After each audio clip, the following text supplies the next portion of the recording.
nu ditunggu-tunggu tika pungkur di anti-anti di kamari di dago-dago di bareto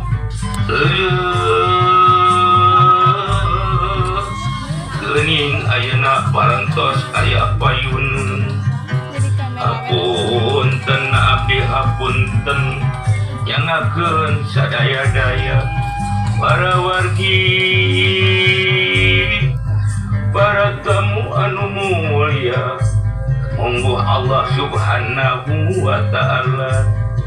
nu maparinan rahmat ka urang sadaya mugia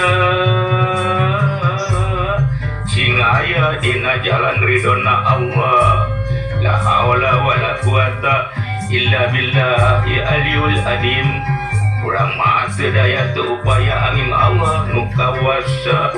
sadayana ge kagungan